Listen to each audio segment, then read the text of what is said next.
We are at 1 minute after the hour. Let us get started here. My name is Matt Carter. I am from Grants Plus, and we are working in partnership with NCCER to put on a series of webinars once a month from now until February about grant seeking and how you all can be great grant seekers. So I think some of you are joining us for the first time today, so I will just kind of quickly run through our partnership. So we are partnering across multiple things. I mentioned the webinars, but let me talk about Grants Plus as well. If you're here, you know who NCCER is, but Grants Plus is we're a nationwide grant seeking firm where we partner with organizations to kind of help them with anything they need on grant seeking, from education to helping with one grant to being their entire grants department. And we are excited to partner with NCCER in this because one of the things we love to do is teach people how to be great grant seekers. We are our knowledge, so we're always happy to do this. So I've been doing this I've been in the nonprofit sector for about 25 years. I've been doing fundraising for almost 20 of those, and have been focused on grants for 12 years now. So I love working in grants because they're cheap mode, because you know that whoever you're talking to about giving you a grant is already in the business of giving out money. So all you've got to do is convince them to give it to you. So that has led to a pretty long career for me. So I'm pretty happy about that. So with our partnership, like I said, we're doing this monthly webinar series. And for those of you, again, if you haven't been to one of these before, if you go to the page where you signed up for this, you'll see there are recordings of the previous webinars. I would recommend checking those out if you've got some time. You also have seen, if you went to that page, some pre-vetted funding opportunities. And that's where we are looking for funders and programs that will fund organizations like you. We're updating those regularly. August is a little bit of a dead spot. So there's not going to be a ton of new stuff this month, but those are going to be updated regularly. So bookmark the page, check back once a month, see if there's some good stuff there for you. We're also offering one-on-one coaching sessions, and those are really neat. I love doing those. I'm one of the people that does those, and it's a 30-minute session where you basically can talk to us about whatever is vexing you about grants.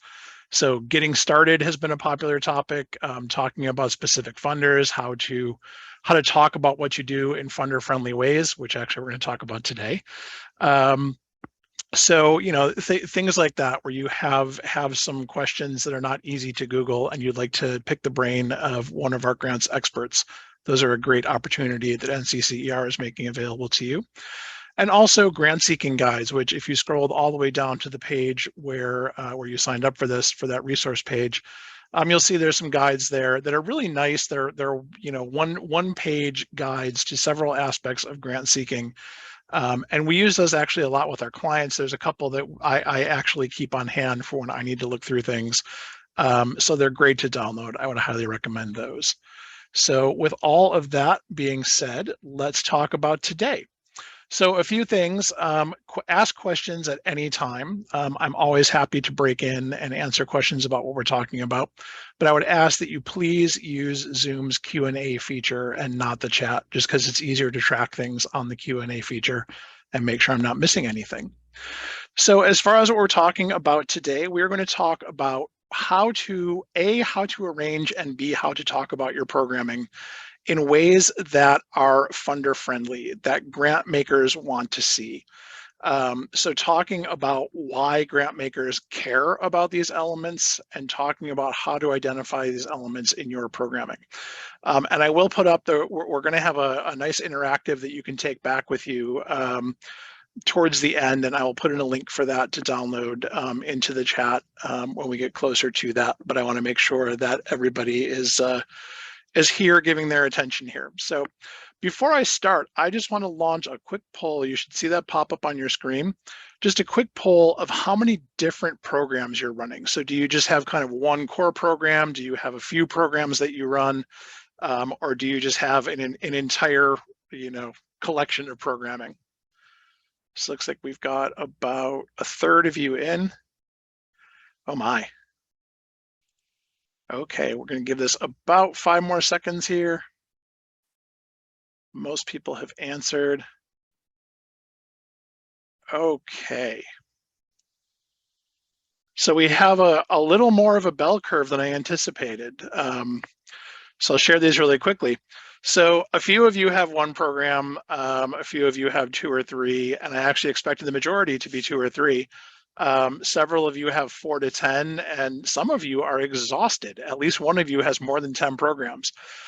So what we're going to talk about today is applicable to each program. So some of it you'll see there might be overlap, but for what we're talking about today, you can literally go through each program that you've got and make sure that each program is meeting all of these expectations of funders and go from there. So whoever has the more than 10, I am preemptively exhausted for you. But it looks like the 75%, a little more than 75% of you are between 2 and 10. So that is good. All right, so let us get into this. So first of all, why are we talking about programs?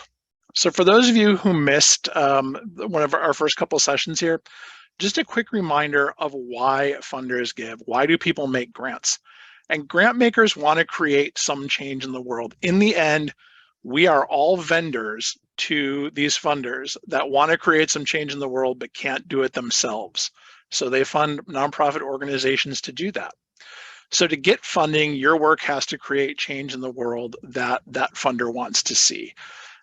Plain and simply, if you're good at grant seeking, you are able to make this connection obvious to the funder. So this is why we're having this webinar. This is why we're talking about this today. There are some common elements that every grant maker wants to see. And if you can have the answers for these for all of your programs, you've got your work mostly done. All you have to do is write about it.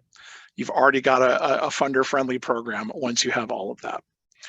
So another quick reminder too, the spectrum of fundability, and this is especially when you're going to a grantee or a grant maker for the first time. What they like to fund are existing successful programs and new programs that follow best practices. So you're going to see that echo throughout everything we talk about today. And that's not to say that there's not other things. For those of you that have seen this slide already, this is a little bit of review, but there are some things in the middle here that might get funding. So your pilot programs, capital projects, operating money that we all want, but is very hard to get. All of those get funded sometimes, but they're not the easy yes for funders.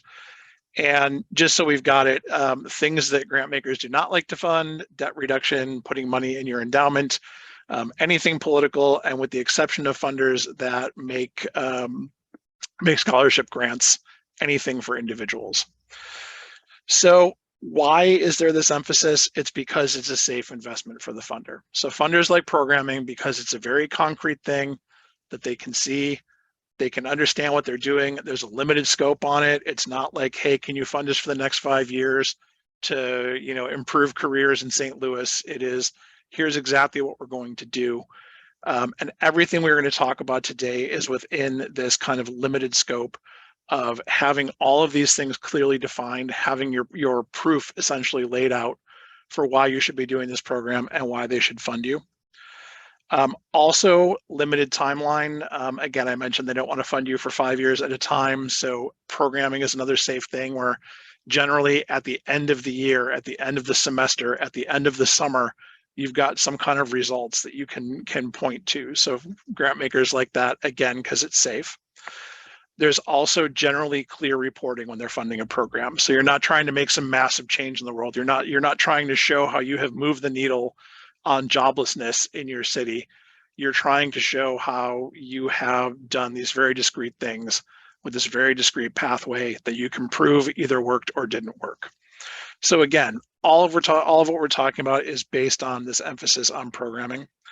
And what this all comes down to is that funding programming comes down to limited trust. So all of those things in that middle column I showed you, the operating money, the capital, those are generally things you will get from a grant maker as like your 5th grant from them. Programs are the first grant. Almost in 85% of situations, if I had to put a number on it, your first grant with a grant maker is going to be something about programming. Because again, it has all these limits around it, all of these things that you can prove, all of these ways that you can show that you're being effective. So that's why this is important. That's why we are talking about funder-friendly programs. And again, before I do that, I want to get a sense of the room here. So if you could answer this poll about how you think grant makers will respond to your programs. And for the couple people that have between 4 or 10 plus programs, maybe pick your average. And we'll give this about 10 more seconds here.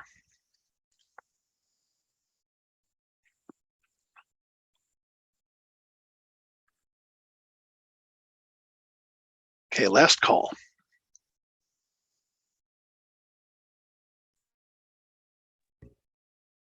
All right. So good. I'm glad that none of you think that grant makers are not interested in your programming, because one of the things I'm going to talk about is that you are all doing things that grant makers are interested in. For those of you who think that you have some elements that grant makers are interested in, hopefully when we get through this, you will think that most of the elements are interesting to grant makers, or will have figured out a way to make them interesting. And for those of you already getting grants, you know that that what you're doing is attractive to them. So hopefully this will help you codify it and make it a little more systematic and easier to look at programming and figure out how to talk about it to funders. So let's dig in on that. So there's a few elements here for funder-friendly programs. There's a few things that grant makers want to see pretty much anytime you have got a program and you're going to them for funding. And first is that you are addressing an urgent need in a defined population. And we're going to dig into each one of these. Also, that you have clear goals and outcomes that address this need. In other words, they understand I'm going to do these things to address this need here. You have activities that will logically produce those outcomes. And for most of what you do, I think a lot of what you're doing is fairly obvious, but this comes into play sometimes where you've got to really lead a funder to how you're going to get your outcome from what you're doing. So we'll talk about that when we get to that. Also, that you are able to evaluate your progress. So you're able to prove that all of these things are happening and that you're having the outcomes that you're having. But first, I have to talk about one little note. So talking about private funders, so foundations, corporations, corporate foundations, etc. For financial eligibility, you generally need to be a 501c3 charity or have a fiscal sponsor who is. And I've talked about this on coaching sessions a little bit. That can be working with your local community college and have the grant go through them and then you're a subgrantee, or working with the community foundation where they are actually holding that grant money coming in and you are the one getting it if you're not a C3. So there's even ways around that. That's less important with government. So most government grants, eligible applicants include, government, units of government, tribes, colleges, nonprofits, sometimes for-profits, but the government grants, especially federal, have a much broader interpretation of who is eligible. So if you're not a 501c3, it can be easier to get that and not have to find that fiscal sponsor. The other important thing is that you have financial controls in place. So again, back to that limited trust thing. Funders want to make sure that you're not an executive director and a coffee table and anybody can write a check out of the checkbook and spend it on anything. They want to make sure that you've got appropriate, you've got a finance committee or an accountant, a hired accountant, something that shows that their money is not at risk and is not just sitting in a piggy bank that anybody has access to. And also having an annual audit. And for organizations that don't get a lot of grants, this can be a speed bump.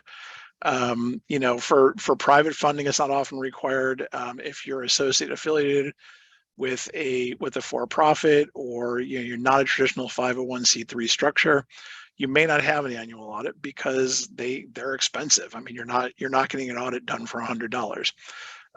But if you want to start bringing in grant money, almost every single private funder will ask for an audit. And if you don't have one, you've got to have a good reason why.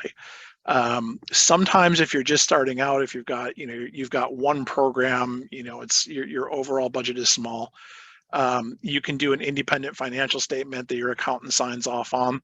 But again, back to that limited trust. It's you know, the funder wanting to see that nothing is going weird with your finances.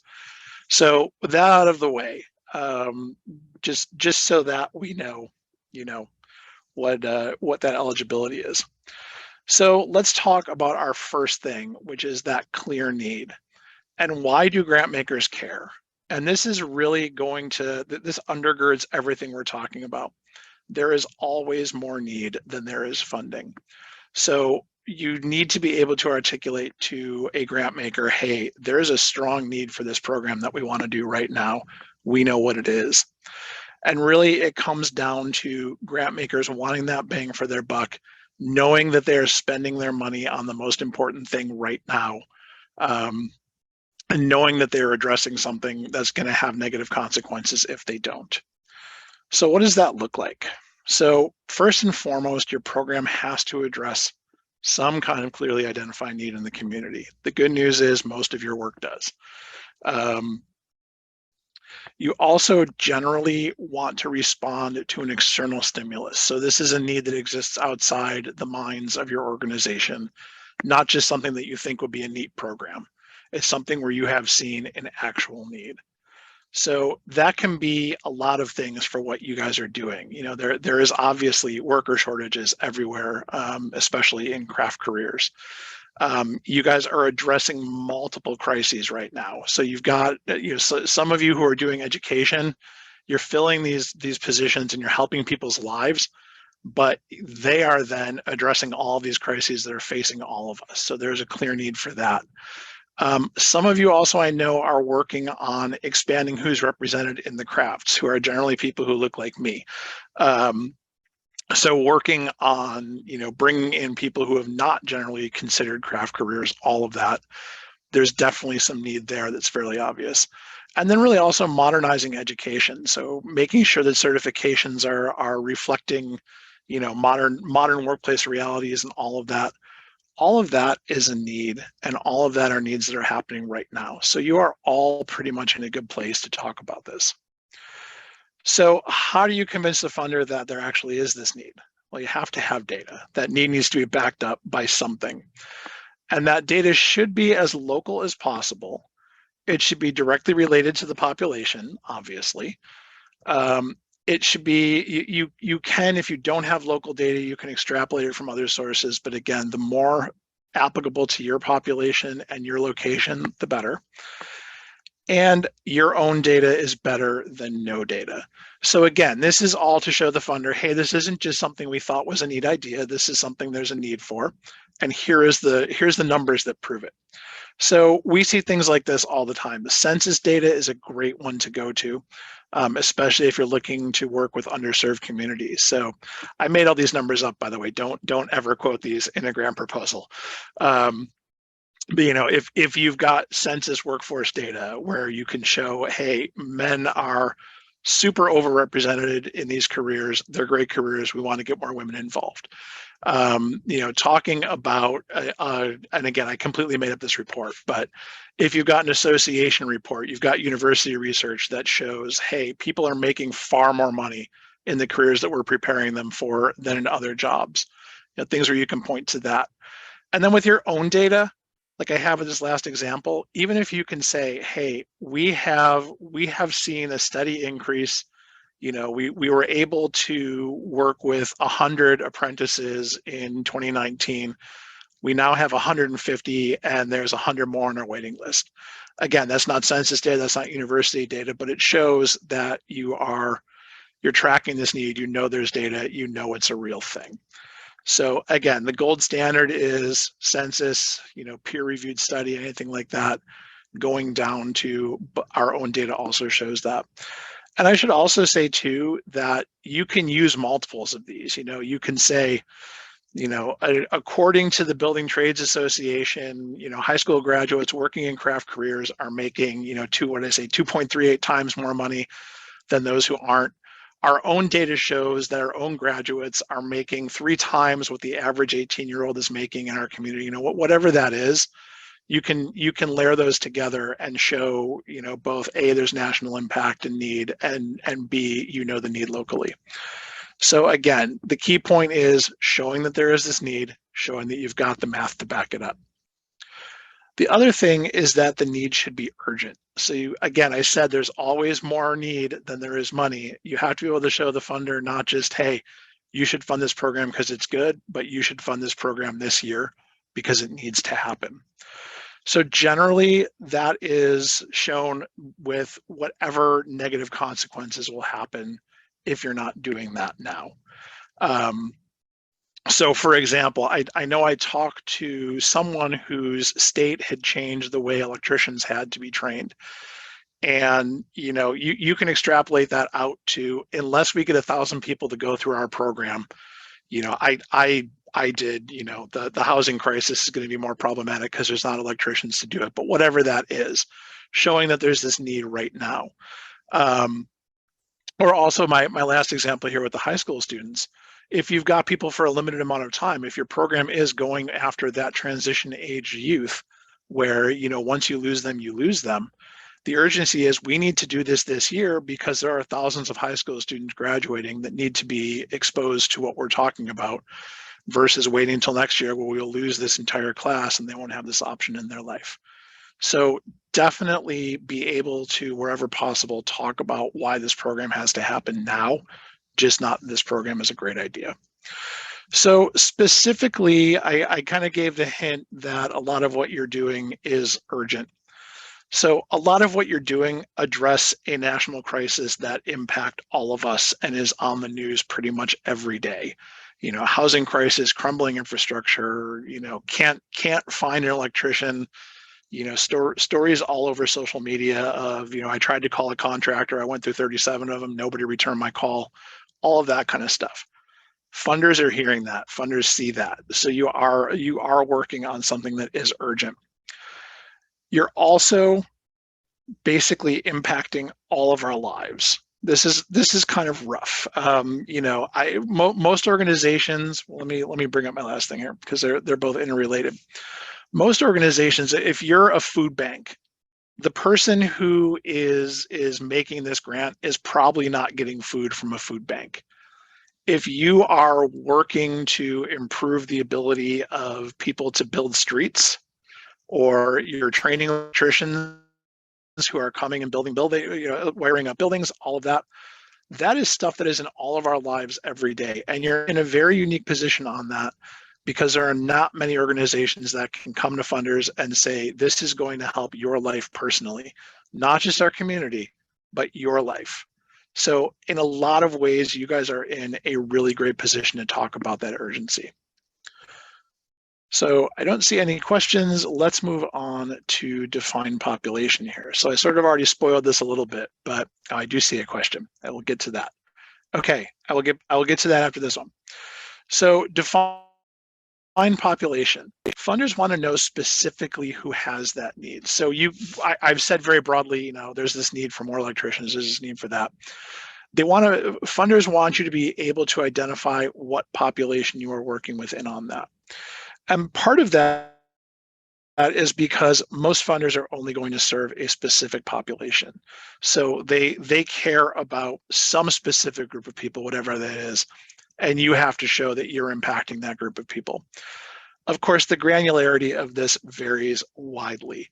So you could be talking to a community foundation where they just want to know that you're making lives better in St. Louis, full stop. That's all they want to know.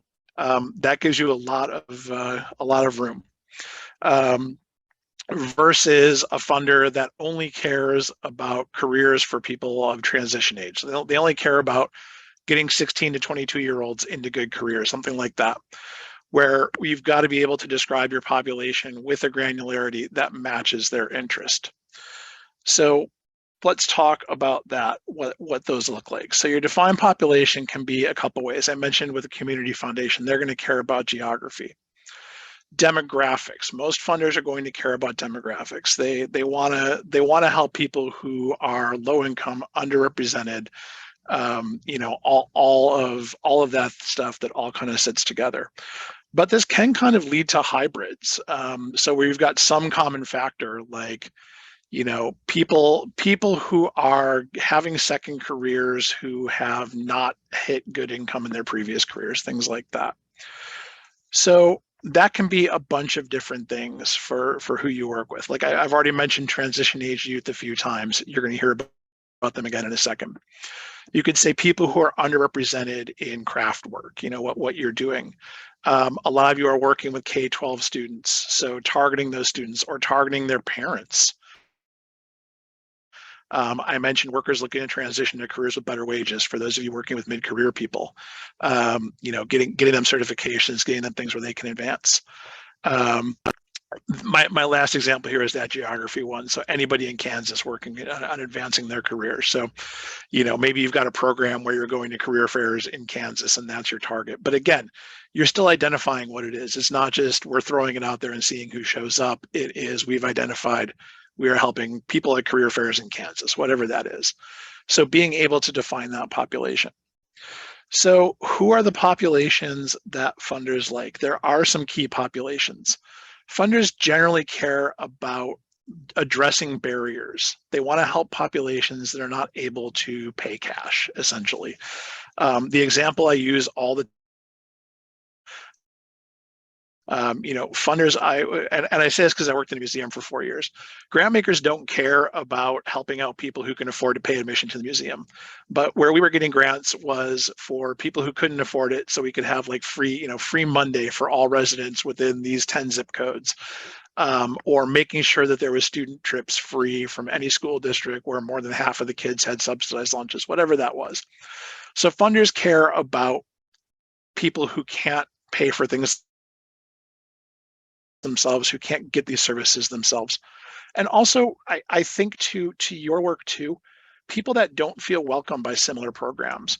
So I know a lot of you are working with populations that traditionally have not looked at craft careers or have not looked at craft as a job. A lot of funders do like to see expanding things out into new populations, offering new life opportunities for people. So again, these are populations that you're dealing with. And I would say when you're talking about all of these, if your project happens to impact everybody, still focus on the impact that you have on the lives of these populations, because that is who is going to care about that. The funders are going to care about those people. And again, sort of an extreme example of this is, if you've got an after-school program that works with part inner city kids and part kids from the suburbs, you may very explicitly have a funder say, we only want to fund the portion of your program that is in these inner city schools. We don't want to fund the suburbs. So sometimes that comes up very specifically. So talking with funders about the impact you're having on the people they care about, even if you've got a broader focus, can be really important. So let's talk about your populations. Again, I already spilled this a little bit. Your work impacts populations that funders care about right now. So again, talking to a lot of you, working with youth transitioning to careers, this is a huge concern for funders right now, especially as college has gotten ridiculously expensive. Career pathways that provide, better than a $10 an hour job that you don't have to go to college and get into massive debt for, or you don't need to have, a high SAT or ACT score, things like that. Careers where you can have a real life. Those are important. Also, adults seeking sustainable employment. So again, careers where you are sustainable, where you are not working 3 part-time jobs, stringing them together to try and make ends meet, but where you are actually having an impact. Right now, heads of households working to support families are important too. And this is often single mothers, as far, in grants world. But again, that employment that is sustainable and can take care of a family.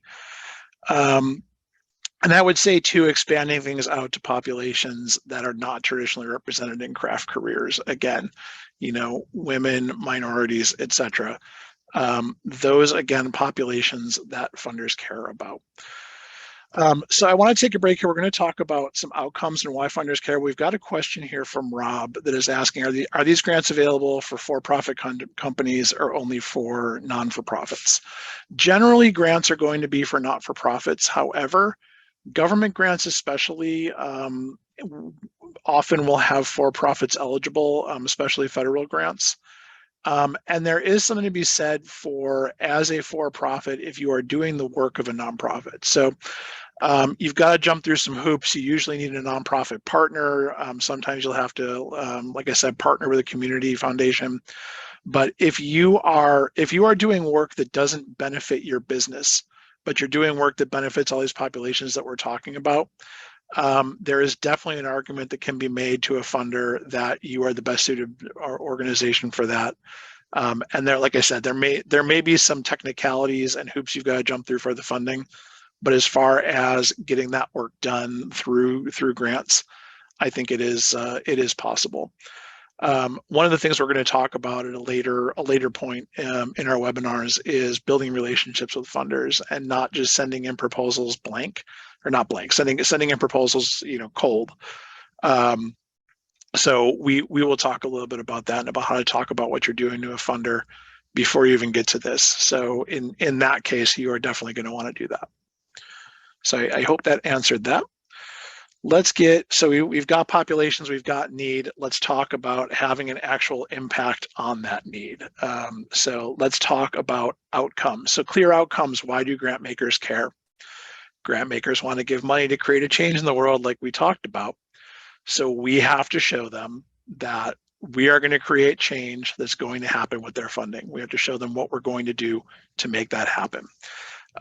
Also, our friend bang for the buck is back. Funders want to know that you're doing something effective, that it's going to lead to the outcomes you want, and that you're not doing something that's either a waste of time or just overly ridiculously complicated and doesn't need to happen that way. So a lot of this comes back to that limited resources for almost unlimited need.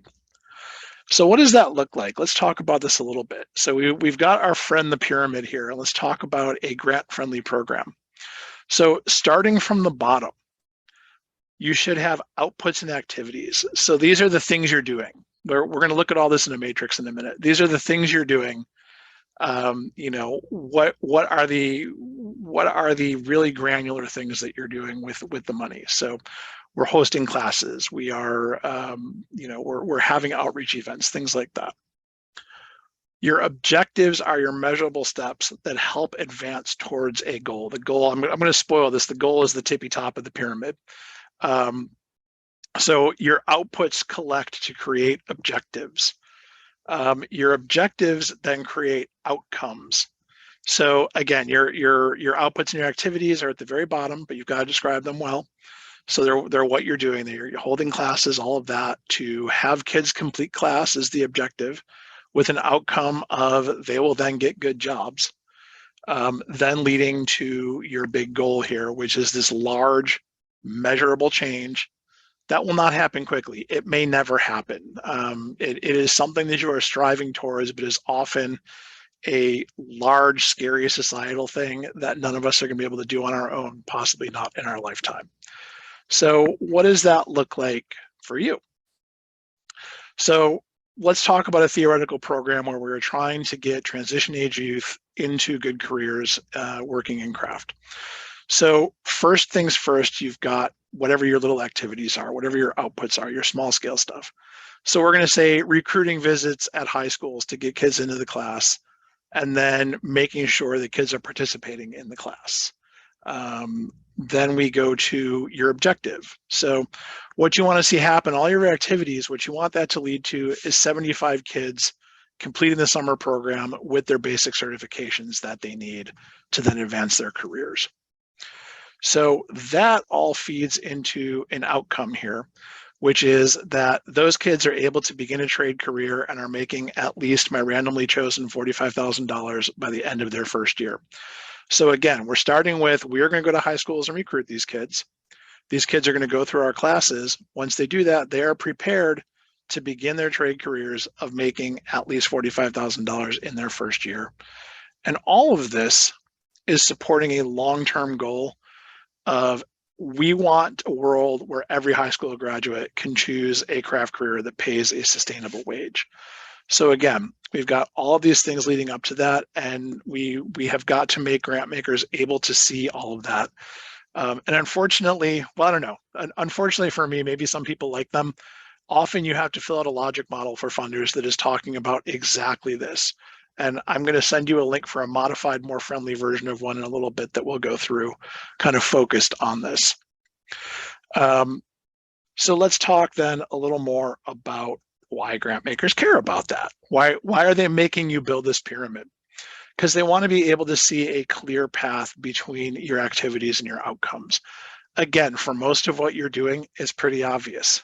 Child is trained to be an electrician, graduates, get his license, is working as an electrician. You know, there's not a lot of convoluted stuff in a lot of what you do. So I think that is that's an advantage for you. The other thing that is sort of, sometimes hard because organizations have really good ideas a lot of times, but grant makers don't want to pay to reinvent the wheel. So they want to look at your activities and see what they're doing and make sure that the outcomes that you've got, that the activities that you're doing are not some fantastical approach to something that's already being done more efficiently elsewhere. They want to make sure that they're going to get what they pay for, which leads us to our old friend bang for the buck. Again, funders want to make sure they are maximizing the outcome per dollar they're getting. If you're really unfortunate, you'll find a funder that will actually make you say, what outcome are you getting per dollar? I hate those because they're really hard. Even for the simplest program, they're really hard to quantify. So let's talk about what those activities while you're building that pyramid should look like. First thing first, they should clearly create the stated outcome. So you've got to be able to demonstrate how the activities lead to the desired outcomes. So for example, you want to be able to say that our apprentices are going to have 4 weeks of basic education, then they're going to be on job sites, then they're going to be able to have a job. I mean, pretty direct line there. For a kind of a less direct thing, if you're looking at bringing on new underrepresented people, you want to talk about how we are going to have outreach efforts that are specifically at this population, so that will broaden the pool of potential hires. It all makes sense. I understand. You also, want to talk about maybe how you are doing things. They are a little bit different. So why you're doing things. So, if we talk about students that are going to do a part at home, part hands-on curriculum, talking about how you're going to make this happen while they're not in class every day. We're going to use this hybrid learning model. They've got these, they learn the theory, theory during the week and then attend class on weekends. They're able to continue working while they create the program. Because they continue working, it's going to keep them in it. They're not going to, they're not going to need to save up $10,000 to live off of while they're in the program, whatever that is. So again, just showing that we're able to have that outcome happen. Also, I talked about not reinventing the wheel. You want to be able to show wherever you can that you are following best practices. So demonstrating that your work follows whatever the current state of the art is, and maybe advancing it a little bit. But unless you're getting funding specifically to advance the field, you're getting funding for a pilot, you're getting funding for that, you want to show that you're following in the heels of something that is already successful. So, example of that is, using a nationally recognized course, we're going to do this. The key part here being that you're using this nationally recognized course, maybe put out by NCCER, for example. Maybe you are doing something a little bit differently, but you're showing that it's already being used. So in this one, you want to use augmented reality in teaching welding, and you're using something that Lincoln Electric's got. It's already good. You're not just making this up on your own. The other part might be, again, going back to that data for the need. You might want to show, why are we bothering with high school students? Well, research has shown that presenting a career to those, and again, I made this up, although I think it's probably true, that presenting to high school students is going to lead to higher earnings. So, again, you're working on the state of the art. You're approaching high school students because the research is showing that that's where you should be approaching them, not at 20, but at 16, whatever that is. The other thing too is demonstrating that whatever you want to do is possible with your resources. So you want to demonstrate you can do the work, essentially. Part of this is, if you're a two-person shop who's never served more than 100 people before, You don't necessarily want to apply for a grant where suddenly you've got to hire 30 staff and serve 2,000 people. So you want to, again, unless that grant is specifically for growth or something like that, you want to show that you can do what the work is with what you've got on hand, or have the ability to get it. Sometimes hiring contractors and using existing curricula, things like that, are a good way to do your program without having things on hand. So again, examples of this: hey, we've got an on-site lab. The students are able to do this stuff. We've got it covered. We're good. We have an outreach coordinator who's already good at this. We've already been successful. We're good. We'd like to keep doing this work and build on it. So kind of a combo of resources and best practices. The other thing is showing that this program is not going to live or die on this funder. And this is sort of an unfair thing to expect of all of us, but often they do. So being able to show that, yeah, most of this program is already being funded. We just need a little bit of more funding to meet the gap. This lets us offer it for free. But again, 85% of this is covered. We've got the monetary resources on hand for most of this.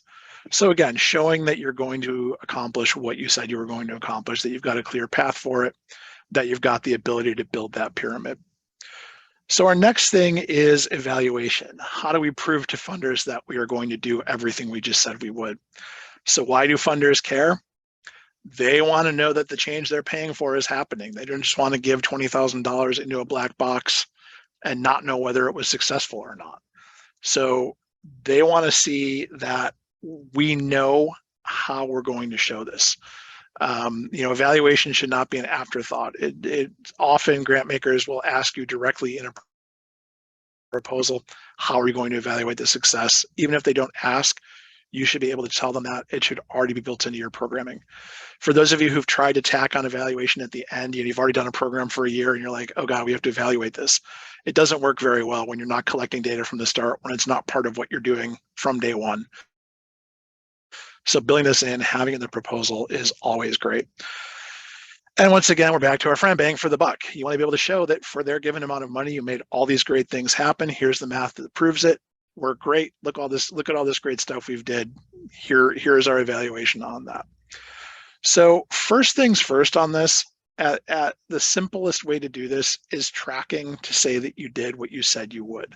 So this is tracking those outputs. So the numbers served, who you served, what services each received. And again, that's really tied into the outputs. We had 75 students, each had 3 hours of classwork every day for the entire summer, whatever that is. Being able to track the attendance on that. And then if you can, what happened to the people at the end of the program? So what were the outcomes? We then know, even though we were only doing the education, we tracked their we tracked their certification exam success. They all passed. 95% of them had jobs within a month, whatever that is. Being able to show that a little bit. And for something like that, you definitely want to build that into the program. By the way, side note, one of the best examples I've seen in tracking of this was it was for STEM careers, so not fully applicable to a lot of what you do. But as part of the program, they made each student create a LinkedIn page as part of how to market themselves to employers. The PIs for this, the program staff, followed all of them on LinkedIn, and then were able to go to look at that cohort on LinkedIn 5 years later, see what they're doing. It was definitely not. It was manual. It was not automatic, but it was an afternoon of work versus trying to get emails, surveys, calls to somebody who graduated 5 years ago and see what the long-term impact is. So there are some creative ways you can do all this without having to invest a ton of time and money. You also ideally want to be able to demonstrate not just what you've done, but demonstrate the work's impact on the population and the community. So that's tracking those long-term incomes like I was just talking about. Are you able to do check-ins and see what changes you've had on the lives of the people who you were working with?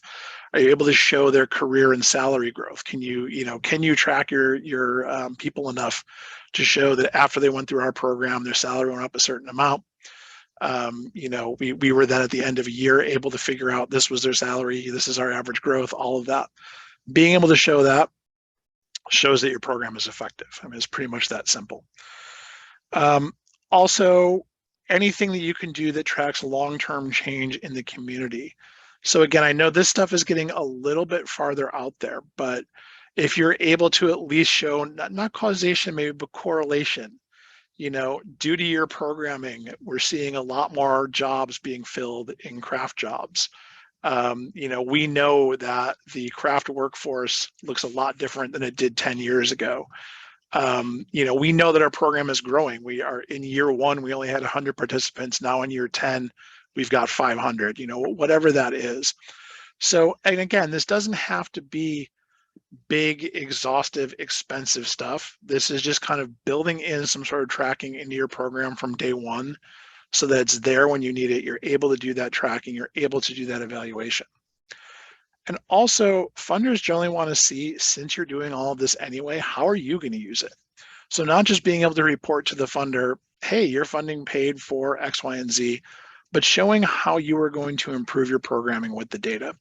And again, this is not always fully applicable, but anytime you can say, hey, we're collecting all of this data, we're going to be thoughtful about it. How do we know whether the program is a success? So here's what we will consider a success internally. If we have, if we're tracking students that are going through our program, we have no dropouts, everybody's going, going through the program as they should, we're not concerned at all. We're going to do nothing. But also knowing how you're going to use that data to make changes if it's needed. So let's say it's not going well. Let's say you assume you're going to have 75 kids signed up at the beginning of the summer. You've only got 45. What are you going to do? And usually we see these as we're going to have some sort of a dashboard for the program staff. We're going to collect this information in real time, and we are going to be able to know as things are going if we're being successful or not. So, a lot of this too often we'll just say we are tracking this. Our program committee is going to meet, every X weeks to look at the data, and we will discuss it if it is not what we thought it was. You may also have greater success than you thought you were, and you may tweak the program on that too. But again, being able to show the funder that, hey, we're collecting this data for you anyway, here's what we're going to do with it, gives the funder more confidence that your program is going to be a success.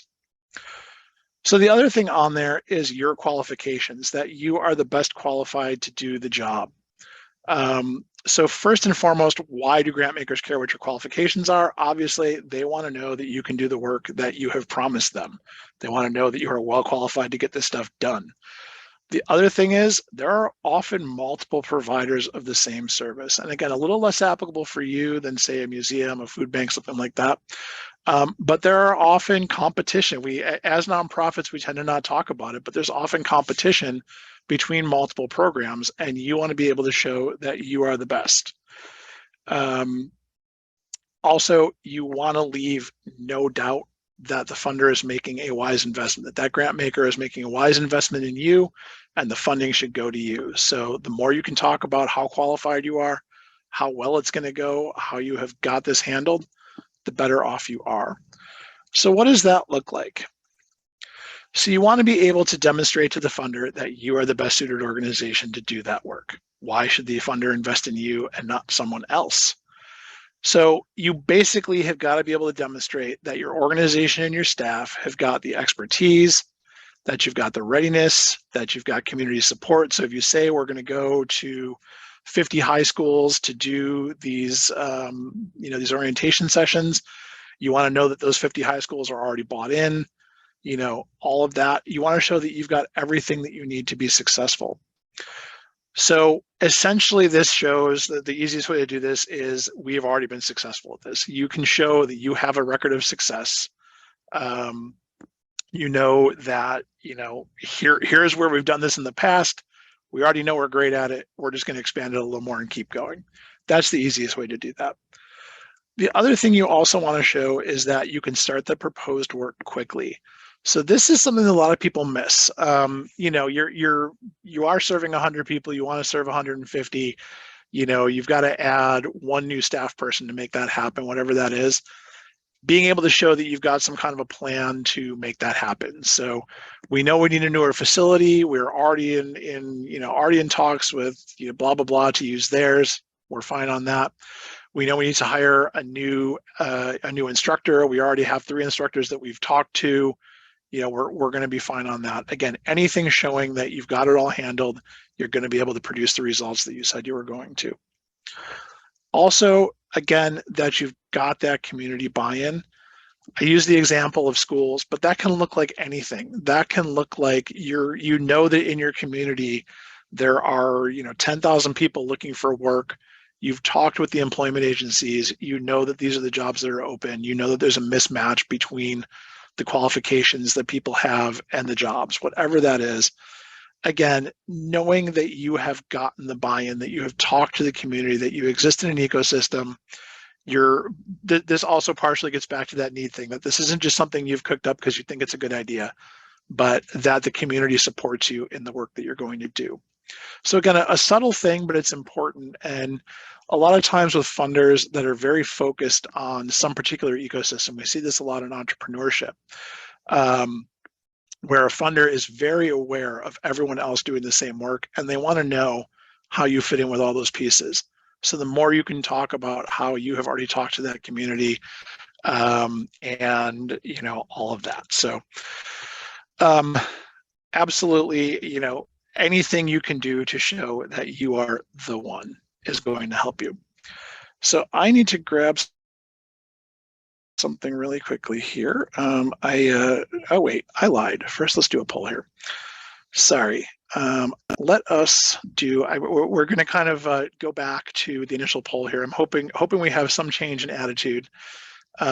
So, having heard all that, how do you think your programs will be attractive to grant makers? And then I'm going to drop a link into the chat for you to grab a document that we're about to talk about.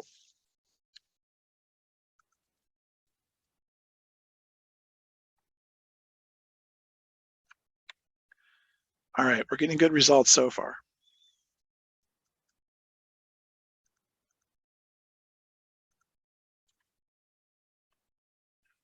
All right.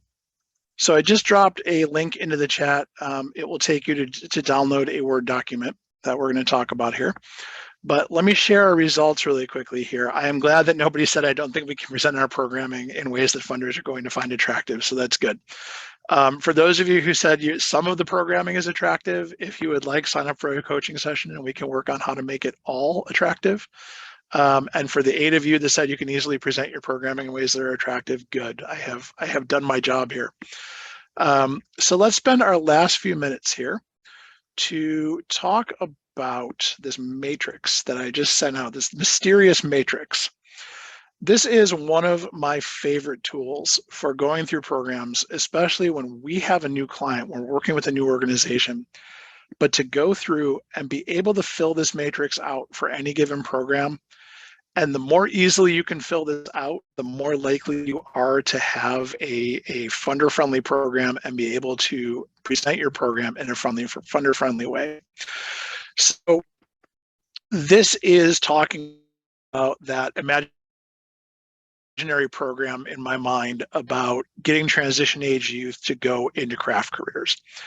So our goal is that every transition age youth in our community or the country or the world has a clear path to a craft career. They know how to start that career path, how to do it, how to be successful. So to do that, our objective is that 75 juniors and seniors are going to work in our summer career exploration program, because we know that that will get them the basics they need to then move on and have that successful career. So our outputs are that we need 90 students to start the summer career program, because we know there's going to be a couple dropouts. And we know that 75 students are going to graduate with a CPR and first aid certificate and a basic skills certification that lets them go next. So our objective is that these 75 kids are going to move into those careers and be ready to go.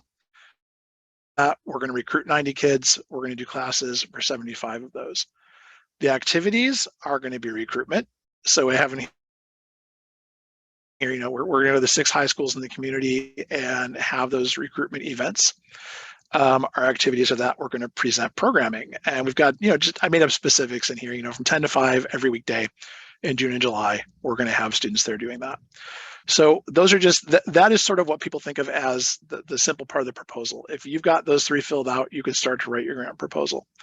But thinking through these other things, so what are your evaluation tools? That's going back to that evaluation thing of what are we going to use? So we're going to track attendance, obviously. We're going to be able to get certification scores so we know that, our education part is actually working. And we're going to do some pre and post program surveys with the students that show A, they have learned things, and B, they are more confident in their ability to go into a craft career. So again, just simply being able to, write down what those are. Again, if you can answer that easily, you're in a good spot. That responsible staff, this could also just as easily be, showing your capability, showing that you're the most capable to do it. But it's always good to list out what staff are going to do things. So knowing that we need the outreach coordinator to do those outreach things, the education director needs to run the education programming, and we're going to have to get some contract instructors. And then I also have on here, sort of this catch-all column of what else do we need? And this is going to lead into our next webinar next month about talking about how to present your budget in a way that is friendly to funders. But one of the best ways to make sure that everything you need for the program ends up in that is being able to, again, use this matrix and talk about the needs that you've got. So in a real one, this would be much more verbose. I don't want to show you 500 words crammed into here on a slide. But what materials we need, that we need lab supplies, that we're going to give each participant a basic tool set, and that we're actually, when they graduate, here's a $100 gift card, just as a fun thank you. But being able to know what those needs are, being able to write them down. So for any given program, if you can take that Word doc that you downloaded and fill this out easily, you're in a good spot. If you've got some of these things where you don't know the answer, that's probably where you have to talk through, hey, how are we going to do this? And be able to have those answers. Because as someone who writes grants pretty much every day, I can probably give you a 3-page grant and a decent budget based on just this sheet, with a little more detail than I'm giving, but whatever you're putting in your sheet. So again, if you're able to fill that out, answer all of that, you are in a really good spot. So I hope that you guys are able to use those. I hope that is useful. I want to throw up one more quick poll here to rate today's webinar. Nobody likes getting surveys in the mail. So what is next for everybody? Register for the next webinar, September 21st, 3 o'clock Eastern, noon Pacific. We're going to talk about building a grant-ready program budget. So this was the version in words. We're going to talk about the version in numbers next. So how do you present expenses in a way that is friendly to funders? How do you make sure all of your costs are in there? That's kind of the key one. A lot of what we do is work with clients to make sure that every dollar that is going to be involved in that program they're asking for. So we're going to talk about that quite a bit. And then understanding the differences on, what is appropriate to ask a generic private funder versus a government and federal program. So we'll talk about those differences. So I also hope instead of, as you're signing up for that, you have to go to the resource page anyway. So take a look through and, take a look, look at the grants if you haven't been to them, look at the previous webinars, and sign up for a coaching session. All of that, there should be an August and September calendar available to sign up for a coaching session if you'd like. And you can go there and do that. So unless there's any other questions, we are actually at 3:59. I want to be respectful of everyone's time. Thank you all for attending. I'm not seeing any other questions. So thank you all for being here, and I hope to see you all next month.